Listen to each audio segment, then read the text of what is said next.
Welcome to the channel. This is my lovely Triumph Street Triple R 2025 model. I've had it for 2 months now. You might have seen some of the other videos I've done on it, like the day I picked it up and some of the trauma I had with the first service. But I think now it's time to do a review, really, let you know how those 2,000 miles have been, what modifications I've done, all the good bits and some bad bits. Let's talk about orange paintwork. I'll give you a funny story about Triumph Badger Orange.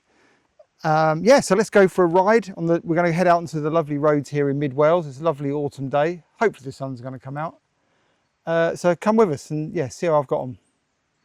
Right, so I'm going to head out to the Black Mountain, the A4069, which is a famous road here in mid Wales, mid to south Wales, I guess. If you've seen in our other bike reviews, me and Kate quite often take the bikes up there to do reviews. I'm hoping the sun's going to come out. I can just about see it in the sky. It's trying. If you've seen it in the other videos, so I've done 3 videos on this bike already.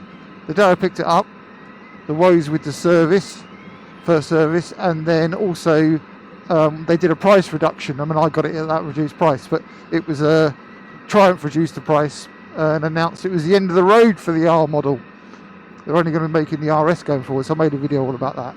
But this is going to be more about how the bike's been for those 2,000 miles, what I've done to it in terms of modifications, and there's a few things there, any problems, what I like about it, what I don't like, you know, all the usual stuff. I can't believe the 2,000 miles have flown by. To be fair, 700 of those were in the Pyrenees. Me and Kate, my wife, who you would have seen in our other videos, took her, she's got a street triple as well, put them in the van, drove down through France and spent 8 days riding around the Pyrenees, and it was just the best thing we have ever done on 2 wheels, and we've been lucky enough to do some pretty cool things. So there's some videos coming on that, but it was a proper good test for this bike. Right, we just passed through a place called Llangadach, which is the start of the A4069 Black Mountain Road, otherwise known as the Top Gear Road, because Top Gear used to do a lot of filming up here, and this runs up to Upper Bryn Arman. So hopefully when we get up onto the mountain itself, I'm going to meet up with Ian from We Are Bikers Photography, and he's going to do some photos and stuff. That's the plan. So yeah, so hopefully he's up here. As I said, I can't believe I've done 2,000 miles. It's gone so quick. We will stop as well. I'll stop and show you the bits that the modifications that I've made and stuff. Talk about why I went for the parts that I have, and then we'll talk about this Badger Orange malarkey. That'll make you laugh. It's actually hard to believe, but we'll come on to that. So, what do I like about this bike? What do I love about it? I love the engine. Engine is the heartbeat. Well, the heartbeat of any bike, I suppose, but it's what makes this bike so fantastic. 765 triple, 120 horsepower. So this is the R model, not the RS. The RS has got 128, I think. And it's just about perfect for riding on the road. Just about perfect. Plenty to go. Plenty to go. You know, this is a rapid bike. There's no two ways about that. So the engine is absolutely superb. The brakes, really good. Yeah, no complaints about the brakes really. They're nothing fancy on these. They're just bog standard Brembos. No Stylemas or any of that sort of stuff. But on the road, well, they've got plenty of feel. Plenty of feel, and they're perfectly sharp enough. They squeak actually. That's one complaint. The brakes squeak. So I might change the pads at some point anyway. But yeah, they developed a squeak as we went along. Doesn't seem to affect the performance. The brakes are all good. Okay, the road's starting to get a bit twisty now. Should be a few other bikes about today. It's a Saturday, so we should see a few. Right, as he bangs down the box. The quick shifter blipper is good. Tractor a bit of space. Yeah, the quick shifter and blipper are smooth as you like. I've had a couple of missed gear changes on it since I've had it. could be me not being positive enough, but no complaints with that. The gearbox is smooth as you like, clutch is great, the controls are all super light, so that's really good. The fueling is good. One of my bugbears, if you've seen other reviews, I'm always moaning about fueling. The fueling on this is absolutely bang on. I think that's pretty true with most street triples, to be honest. Triumph are pretty good with their fueling. Other manufacturers maybe not so. Struggle to meet the emissions, and that becomes a compromise, I think, where they have to set the fueling up, running the bike so lean. But this the fuel on this is absolutely bang on. Yeah, totally smooth, which is good, because if it had bad fueling, it would totally ruin these smooth characteristics. Oh, we just have to watch out for gravel on this bridge. It's often gravel here. There's a little sign there saying so. There we go, just blue stones. Not good. Not good that if you barrel along. Yeah, if this had bad fueling, it would totally ruin the characteristics of the smooth 765 engine. So that is very, very good. A bit of a hustle on through here. Right, what else do I love about it? Well, I love the looks of it. I think all street triples are lovely. I really like the look of this one. This one seems to divide opinion a bit more. Kate, my wife, doesn't think this is quite as good looking as some of the others. Some people have described it a bit insect-like because of the headlight, the way the headlights are. They're quite narrow compared to some of the previous ones. Yeah, for me, the 2010 original Street Triple is the benchmark. None of the others ever seem to have looked as good as that. Probably saying something about my age there. But I think it's a fine looking bike. The fit and finish is top notch. Absolutely top notch. You know, Triumph are a premium brand. And you can see and feel that.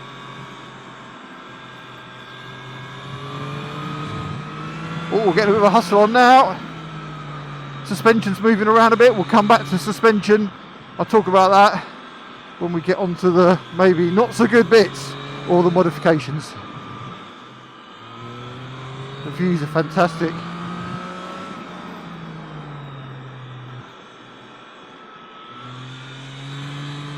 So we're getting a hustle on now. So let's talk about bits that are either not so good or I've struggled with a bit. Suspension. Right, so the R has lower spec suspension than the RS. It doesn't come with Öhlins, and it's got less adjustment in the front forks. It's a slightly different spec Showa fork, and all Triumphs seem to come set up real hard, real stiff. And it was battering me on factory settings, absolutely battering me. I don't want to say unrideable, but it was an uncomfortable ride. It didn't make it an enjoyable experience, that's for sure. And I know the Triumph Street Triple is a sweet handling bike, so I fiddle around with the adjustment a bit. Don't really know what I'm doing. I really need to get my suspension man Will at SWB Racing to have a look at it, but I had a bit of a fiddle, softened everything up, and it made a slight improvement. Oh, that's bumpy, but not a huge amount. However, I had, don't ask how, but I had in my garage an Öhlins shock off a Street Triple RS. So before we went to the Pyrenees, I had that fitted. See if it made a difference, basically. I mean, I had it there, you know, it made sense. Yes, I fitted this Öhlins rear shock, and I didn't really get too much chance to try it before we went to Spain. Anyway, I got to Spain, and of course, Spanish and French roads are absolutely fantastic. The road surface is like a million times better than the UK, and the bike felt absolutely perfect. Handled superb, you know, hammering around all these mountain roads in the Pyrenees, and it was absolutely bang on. So I think the problem is actually more our roads, to be honest. So I've jumped back on it today. I say I've not really ridden with this Öhlins much on my local roads in Wales since I've had it done. It's definitely better. It's definitely better. I do think that I might want to do something with the front suspension. And maybe get the O-rings tweaked a little bit. It was set up for a race bike, which is not ideal. Yeah, so it's made a difference. It's not the full answer, I don't think. Some of it's partly me. I am proper fussy about my suspension. You know, I want the bike to handle like a track bike, but be super comfortable to ride and not bounce off all the bumps. And of course, that's just a unrealistic expectation.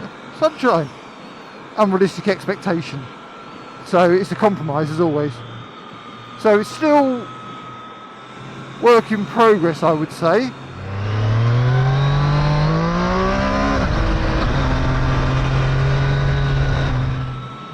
This is a road that needs to be respected, by the way. The consequences of getting it wrong is not good. Right, one of the other things that's not so good is the exhaust. So it sounds nice for a standard exhaust. You know, obviously they're super strangled nowadays. Everyone knows about that, about the emissions and noise and all this stuff. You can't change the end can. So it's a full system. It's now welded. The headers are welded to the end can. So it's a complete unit, which is really quite frustrating if you want to change something for a little bit noisier. Really, you've got no options. Yeah, you got no options.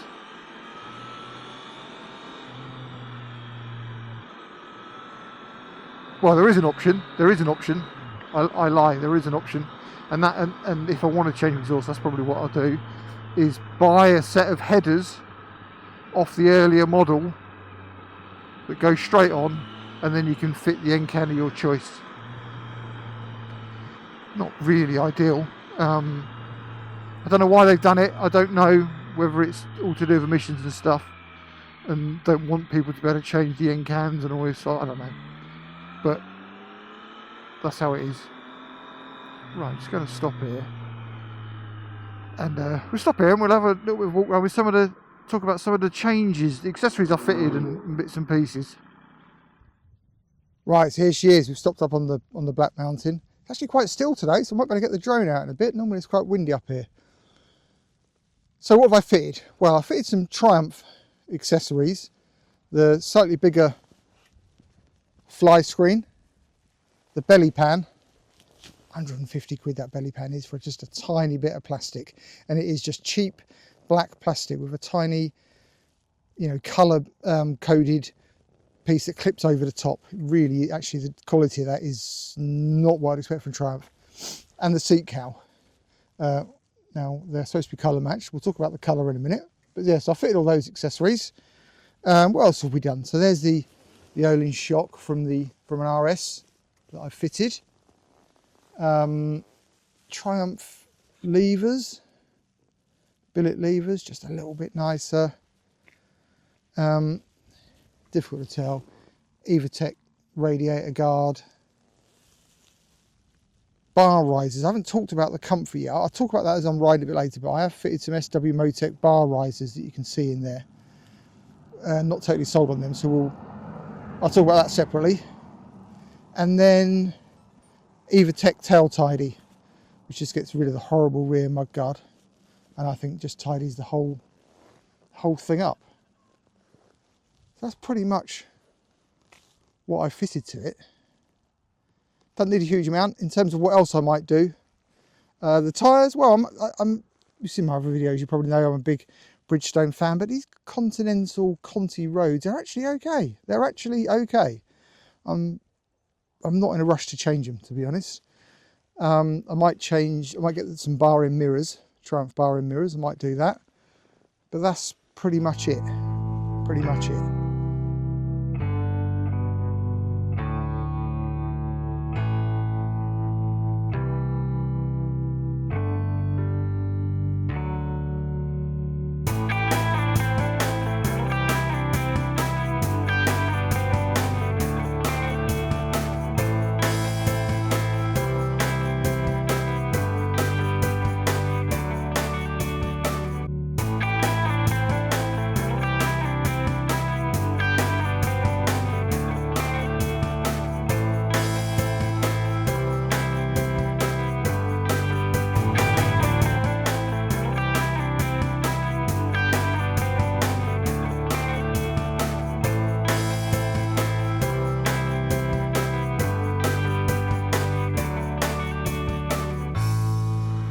it's nice now. Now the sun's just starting to break through.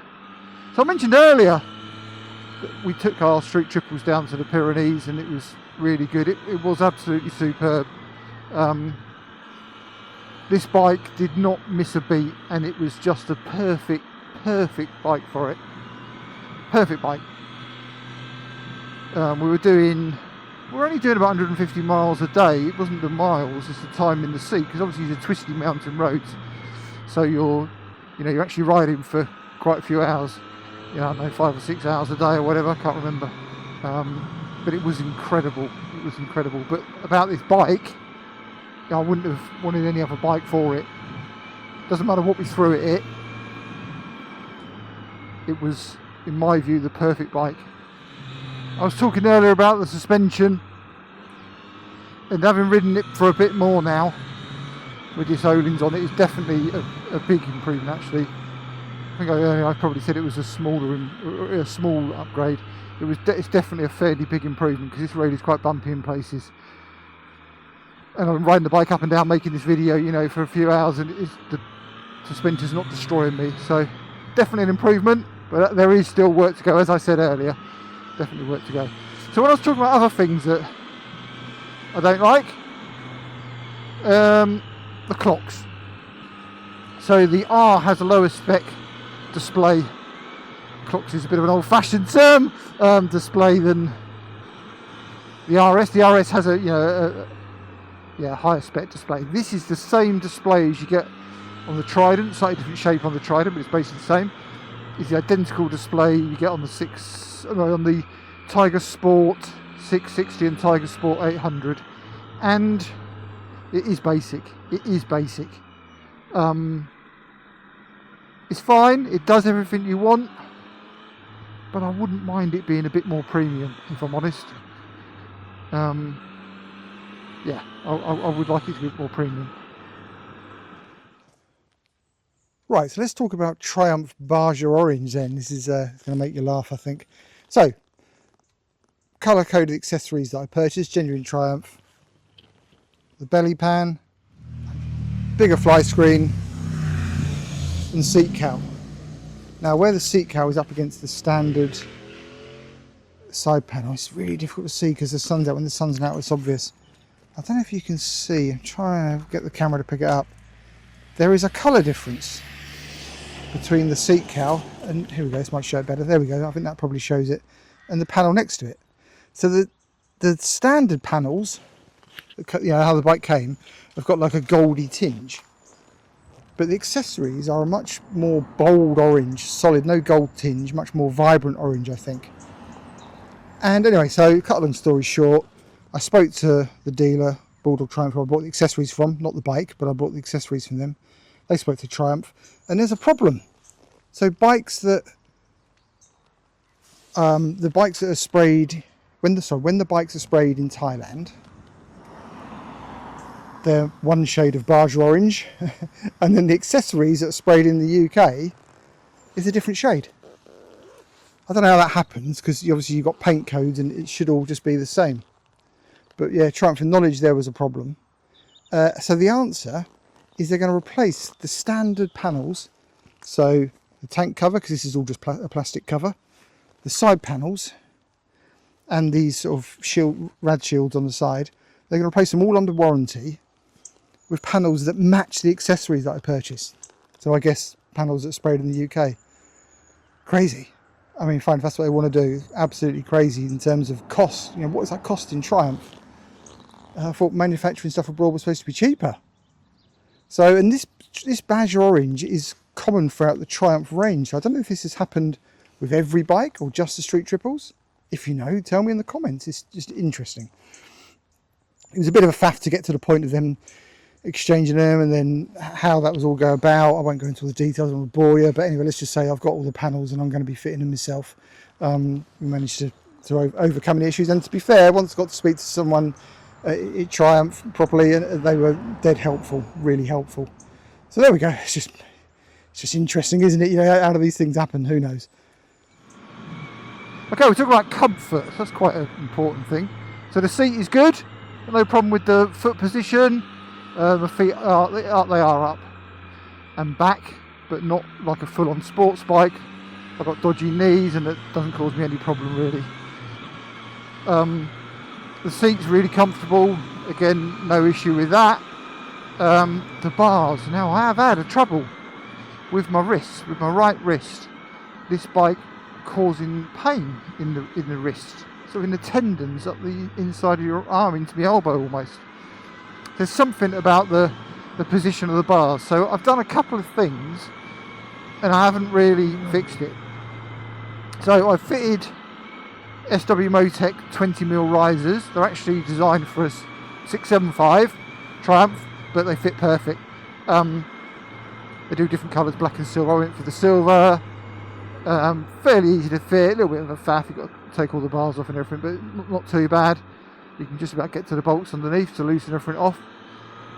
And they've not really made much of a difference, I don't think. Combination with that, I also tilted the bars forward a bit. I think I've probably gone a bit too far forward actually, and that's not helped either. So that is still work in progress, similar to suspension I suppose. You know, I've got a fair bit of adjustment I can play with. I can take the risers back off, see how that goes. And obviously that's personal to me. I don't think there's anything wrong with the riding position of the bike. It's just there's something about the bars on this bike, about the standard position, that is playing my wrist up. And you know, someone else would not have that problem. So yes, there's something out. But it's good to know that the bar risers are available. They're about 50 quid or something. A bit of a rip off really. It's just 2 bits of machine round metal, but anyway. So that's not so great. So you know, so whilst the bike is fantastic and I absolutely love it, there are a couple of things, suspension and the bars and that I'm having to fiddle with and get set up for how I want it really. A few damp patches here to watch out for. I mentioned earlier I think the Conti tyres that come as standard, and we had a few damp patches when we were out in the Pyrenees, as you would expect. No problem at all, they handled it fantastically. They warm up real quick as well. When I first get on and ride it, it feels like it's got a puncture. And a couple of times I had to check the front tyre pressure. I think it's just a characteristic of the tyre. When it's cold, it just feels heavy to turn. Once they warm up, and they do warm up real quick, then they're actually amazingly good. I'm surprised by them. I thought I was going to have to be changing to my favourite Bridgestones.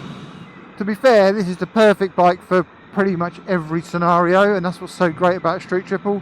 You could use it for a track day, you could use it to go touring, you know, chuck some luggage on it, you could use it to commute, or you could go and have a blast like I just have. And that is what this is. This is the Swiss Army knife. It does everything. Absolutely everything. That's what makes these bikes so fantastic. Oh, I'm staring into the sun a bit, so I'm squinting unfortunately. So yeah, it's pretty clear I love this bike. I don't think that was ever in doubt when I got it. For the price I paid for it, 9 grand, absolute bargain. So if you're interested in one, go and take one for a test ride. And if you can get one at that price, you've got yourself an absolute bargain. We've got a few more Street Triple videos coming up. We're going to do a comparison between this one and a 2018 one, and this one and a 2010, and maybe all three. So that'll be interesting. We'll get to see the lineage of how from the original one right up to now, how they've changed, how they compare, what they actually compare like riding in the real world. That's the real test, not the spec sheets. So I hope you enjoyed that. I hope you enjoyed the lovely Welsh scenery. What an incredible day, lovely autumn day. So yeah, please subscribe to our channel. It doesn't cost anything, but that really helps us out. And if you thought the video was at least okay, please click the like button. Again, that really helps us out. But most of all, ride safe, and we'll see you on the next one.